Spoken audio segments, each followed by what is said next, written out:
Oi, gente, bem-vindos de volta ao seu noticiário literário favorito, o Bruxa News. A gente vai falar de lançamentos, de adaptações, de novas edições de livros e de algumas tretas. Então não esquece de já deixar seu like aqui embaixo, de se inscrever no canal, de mandar para todos os seus amigos.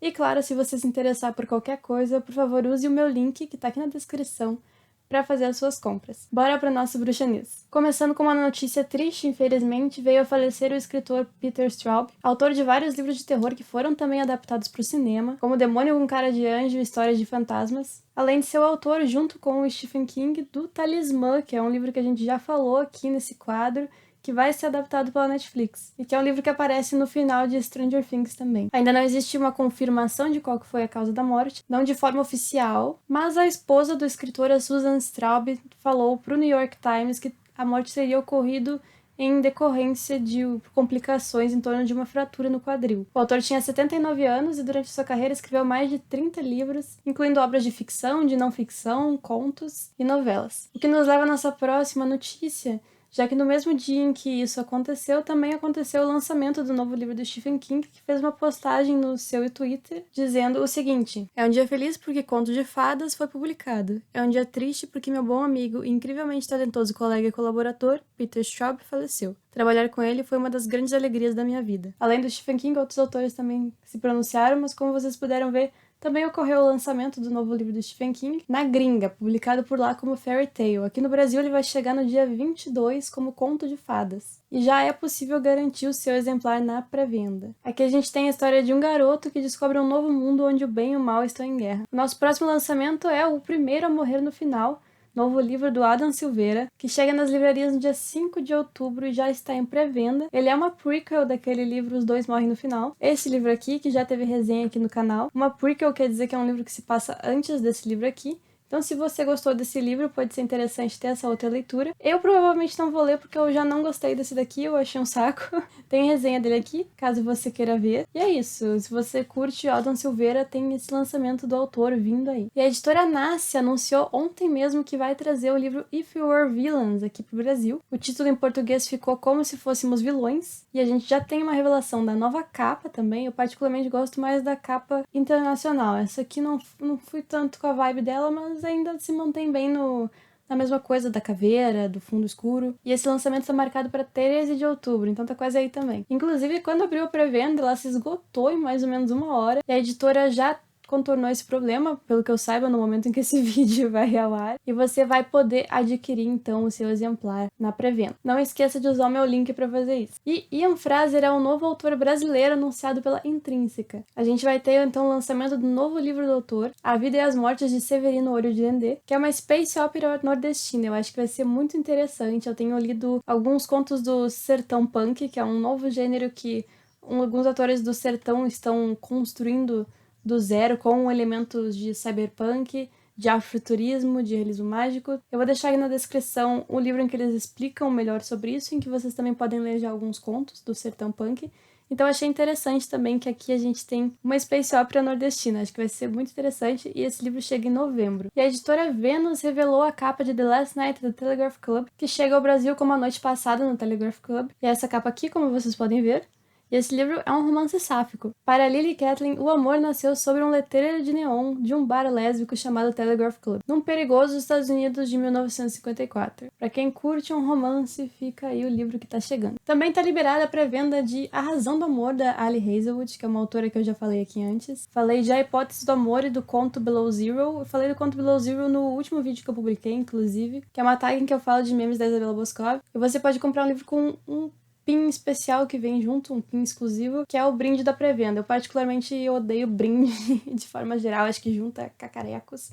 Dificilmente eu gosto de um brinde. Mas se você é uma pessoa que curte brinde, tem brinde. O livro chega no dia 10 de novembro. E Nick Blake and the Remarkables, novo livro da Andy Thomas, acaba de ganhar uma capa. A Andy Thomas é conhecida principalmente pelo seu trabalho O Ódio que Você Semeia, que é um livro maravilhoso, já falei dele aqui também. Não me recordo em qual vídeo eu falei dele, mas vou procurar pra deixar aqui na descrição pra vocês também. É um livro realmente 5 estrelas, é muito bom. E eu tô interessada pra ver o que ela vai trazer nesse livro, porque ele é um pouco diferente, olha só. É o primeiro volume de uma trilogia de fantasia contemporânea com suspense, inspirada na história e no folclore afro-americanos. O lançamento ocorre pela Galera Record em 2023. Agora, chegamos nas tretas. Vamos parar aqui para fazer uma fofoca. A primeira dessas fofocas é uma controvérsia em torno da autora Ellie Hazelwood, que eu acabei de mencionar. E essa controvérsia vem de uma entrevista que a autora deu pro Goodreads, que é uma rede social de livros, inclusive eu tenho, você pode me adicionar aqui na descrição também. E é sobre uma coisa que ela diz em torno de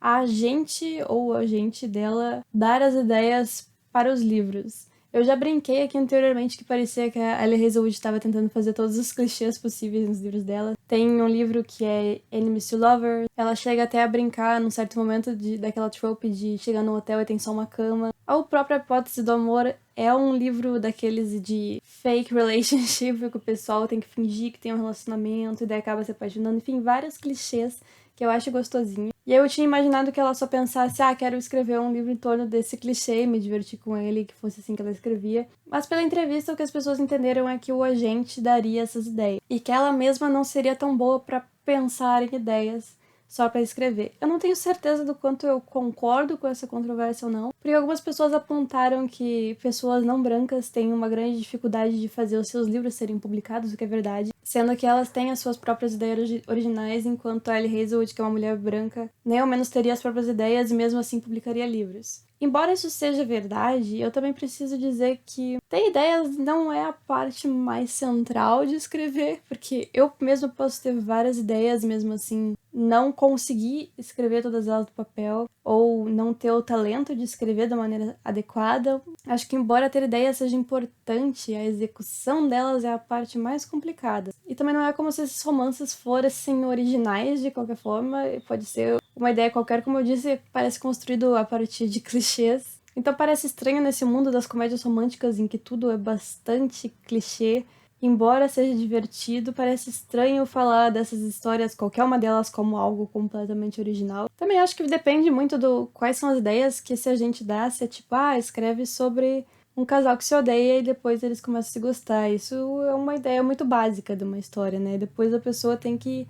O autor tem que construir muitas outras coisas em torno disso, tem que construir os personagens e a própria relação entre eles. Então tem posicionamentos diferentes a partir dessa entrevista. Por um lado, sim, existe um problema na publicação de autores não brancos, que no entanto não é culpa de uma autora como a Ellie Hazelwood, sim, de todo o sistema das editoras. É uma coisa generalizada que precisa ser mudada na seleção dos livros que vão ser publicados. Mas eu não sei se eu colocaria ter ideias para livros de romance como uma coisa tão central e essencial assim, porque eu acho realmente que a maior parte do trabalho vem depois da ideia. Mas eu vou deixar a entrevista completa para vocês lerem aqui na descrição também, lá no Goodreads, tá em inglês, é claro, mas assim vocês podem ter acesso a ela e tirar também as suas próprias conclusões a partir da interpretação de vocês. Na próxima treta de escritores, eu não tenho nada de bom para dizer, apenas coisas ruins e muita vergonha. Estou falando do novo livro dela, J.K. Rowling. The Ink Black Horse, escrito pelo pseudônimo Robert Galbraith, apresenta, escute só, uma criadora de conteúdo que começa a ser perseguida por quem? Por usuários da internet. Após o quê? Após ter sido racista e transfóbica nas redes sociais. Parece um pouco com a realidade para vocês? Então, basicamente, J.K. Rowling escreveu um livro de mais de 1000 páginas que é uma fanfic sobre ela mesma, em que ela tá basicamente falando do quanto é horrível a cultura do cancelamento, depois que ela mesma fez publicações de extremo mau gosto e preconceituosas, que ofendem o próprio fandom dos livros que ela escreveu, que era apaixonado pelo trabalho dela. E eu não consigo nem ficar brava mais, eu achei simplesmente patético nesse ponto, porque é difícil até ficar ofendido, porque uma pessoa sentou numa cadeira e escreveu mais de 1000 páginas de uma fanfic sobre ela mesma. Talvez ela precise de amigos. Eu cheguei a pegar alguns trechos desse livro online, porque eu não vou comprar esse livro, não vou perder o meu tempo lendo ele inteiro, mas tive a oportunidade de analisar então alguns trechos, e posso dizer que é bastante estranho como ela coloca os usuários que estão atacando essa criadora de conteúdo, porque a gente tem um breve perfil de quem são esses usuários e vários deles têm várias deficiências ou outros problemas de saúde, e são pessoas que colocam nos seus perfis que têm esses problemas de saúde / deficiências, e parece que ela tá zombando dessas pessoas por terem vários problemas de saúde e ou deficiências. A gente sabe que existem muitas pessoas que têm diversos problemas de saúde e que muitas vezes para esse grupo é mais fácil interagir online do que na vida real. Inclusive, essas pessoas estão falando sobre isso, fazendo esse desabafo online, sobre como é mais fácil para elas muitas vezes interagirem online, terem vidas sociais online do que no mundo presencial. Justamente porque as deficiências às vezes impedem a pessoa de poder participar de algumas atividades sociais, ou basicamente os lugares não estão preparados para elas. A gente tem um problema de inclusão no nosso mundo. Então a J.K. Rowling colocar os haters dela mesma nesse livro como sendo pessoas com vários problemas de saúde, como se isso fosse uma coisa zombável, eu achei de um nojo. O vilão dessa história pode ser uma pessoa com deficiência? Claro! É a mesma história daquele tweet que fala: chega de gays sofrendo, nós queremos gays trambiqueiras, gay dando tiro, gay pinando moto. Mesma coisa. A gente pode ter uma variedade nos personagens e os personagens diversos podem estar no lugar dos vilões também, mas eu acho que existe formas de você reparar se o autor fez isso de maneira respeitosa ou não, e você sabe quando não fez. Acho que isso está bastante claro para mim lendo os trechos a que eu tive acesso. Sem falar que a autora continua numa total falta de interesse em aprender mais sobre o assunto de gênero, a questão de gênero, continua ofendendo pessoas trans e agora se colocando como vítima porque as ações dela tiveram consequências. É isso, quando você tem ações, elas têm consequências. E ela não curtiu as consequências e é por isso que hoje a gente tem uma fanfic de 1000 e poucas páginas que alguns chamam de livro. Com todo respeito às fanfics, que eu tenho certeza que existem ótimas, tem várias fanfics que depois saem dos portais de fanfic e se tornam publicações, obras físicas. E acho muito legal quando os autores conseguem passar da fanfic para serem autores publicados, ou para quem curte simplesmente escrever fanfic, que seja feliz escrevendo sua fanfic. Quando ela não for completamente ridícula e ofensiva. Essa é a pior parte. Na verdade, a pior parte é que ela vai ganhar muito dinheiro com isso, inclusive o livro já tá nos mais vendidos, porque esse é o mundo no qual a gente vive. É um mundo tão patético quanto J.K. Rowling. Mas o recado aqui no final, deste momento fofoca, deste momento ranço, é você que é um escritor, você que tem síndrome de impostor quando está escrevendo, porque nada do que você vai escrever vai ser tão bom quanto os autores publicados. Vai sim. Porque se J.K. Rowling consegue escrever um negócio desses e ser publicada e ser aclamada, você também consegue. Você pode escrever o seu livro tendo a certeza de que você não vai ser o pior escritor em atividade no momento. Não é incrível? E é isso, eu não costumo falar dessa autora aqui, vou continuar não costumando falar. Eu só precisei trazer esse momento aqui porque eu acho que a gente atingiu um novo fundo do poço. Agora, falando de assuntos mais divertidos, chegamos nas adaptações. Eu sei que vocês adoram essa parte. A adaptação de Um Lugar Bem Longe Daqui já está disponível nos cinemas. Então, se você tiver com o cinema aí passando esse filme, vale dar uma conferida. Fiquei sabendo que tem música da Taylor Swift na trilha sonora, parece interessante. Esse livro fez bastante sucesso. É um best-seller e acho que tá valendo dar uma conferida. Eu mesma tenho que ver se vai vir pro cinema da minha cidade, porque eu moro numa cidade mais ou menos pequena e às vezes as coisas não chegam. Ou quando você vê o cinema tá cheio de filme da Marvel. Inclusive, fiquei surpresa porque tá passando o filme do Jordan Peele, novo aqui no cinema, o Não Não Olhe, e eu fiquei, uau!